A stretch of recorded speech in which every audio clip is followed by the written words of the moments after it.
Erev Shabbos, everyone. Erev Shabbos, Parshas Shemini.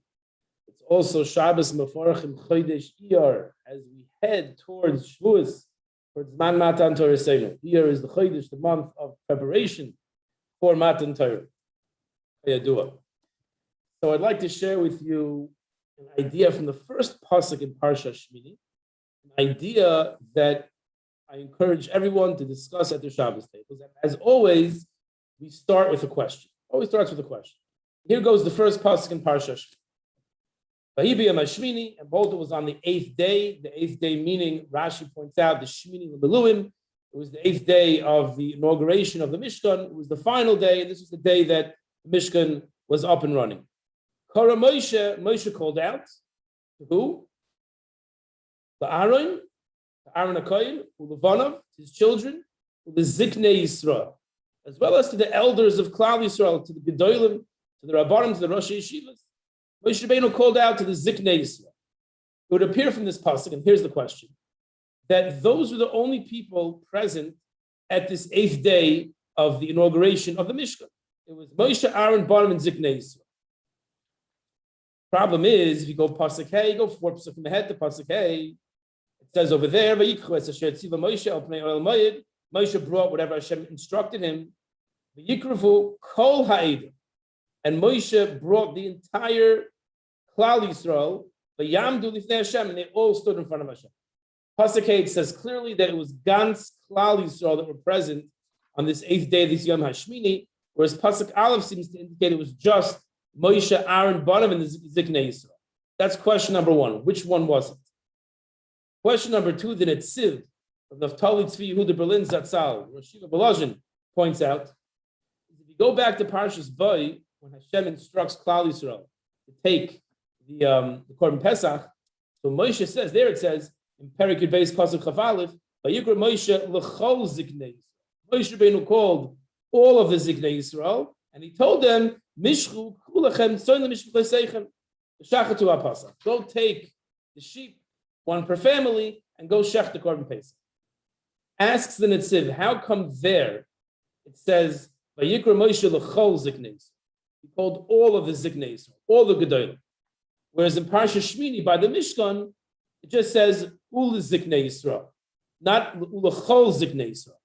So number one, contradiction. It seems that here only in pasuk Aleph it was only the Ziknei Yisrael that were there, besides Aaron and Banim, and in pasuk Hey it seems like the entire Klal Yisrael was there. That's question one. Question two is why by the tzivoy to take the Korban Pesach does Moshe Rabbeinu call Kol Ziknei Yisrael, and by Parshas Shemini by the Mishkan, the inauguration, he just called Ziknei Yisrael, some of the Ziknei Yisrael. Explains the Netziv as follows. He says there's two reasons that you call someone to come. You'll call them to come because there's a practical need. I need the plumber to fix my plumbing. So I'm calling him for that reason. And sometimes you call a person to come, it's covered. The invitation is one of covered. Sometimes you send a bar mitzvah or a chassan invitation to someone you know they're not going to come, they live in a different country, they're not coming in. It's a covered. It's a covered to send an invitation to someone to come. In Parshas Boy, it was the former. In Parshas Boy, it was a practical, there was a reason why Moshe Rabbeinu was calling the Ziknei Yisrael, based on the Mechilta. The Netziv says back there, he was doing smicha. He was actually appointing them dayanim in a bezdin. He himself has another mahalach why Moshe called them. But the point is, that Moshe Rabbeinu was calling all the Zikanim for a practical reason. So he called them all, because they all had to be involved. They were all getting smicha. And he called them to come. By the Mishkan, says the Netziv, it was for covered. We see in pasuk Hey, this is the answer to the question. We see in pasuk Hey that all Klal Yisrael were there.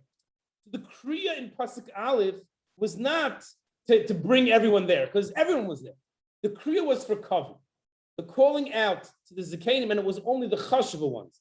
It was only the gedolim, the bigger ones that he called, and it was purely for cover. It was sending a special invitation to these Ziknei Yisrael, saying, I want to be mechabed you by calling you to come to the mission.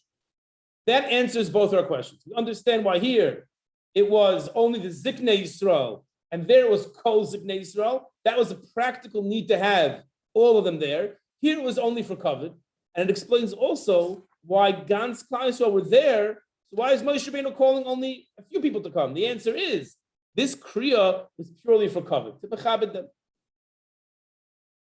That is the answer to our questions.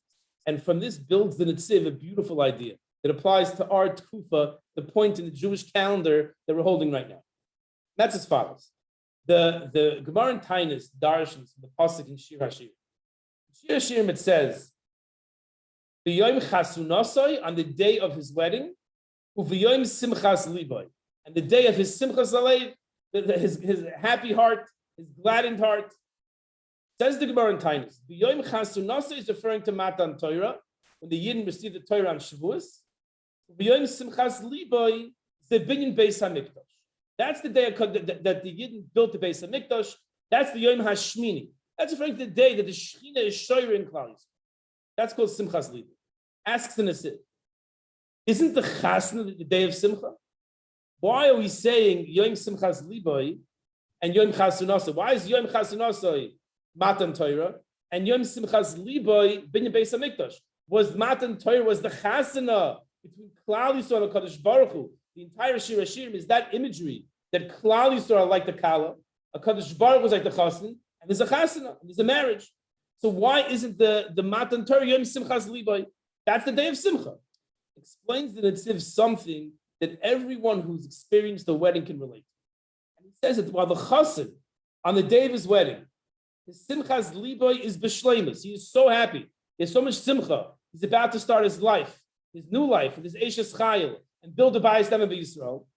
At the same time, if they tirtas hanisuin, uprata ifan shechal b'zeh, ain't a yachal agalas simchas. His Simcha is not outward as much because there's so much going on. There's the wedding. The bride is the same way.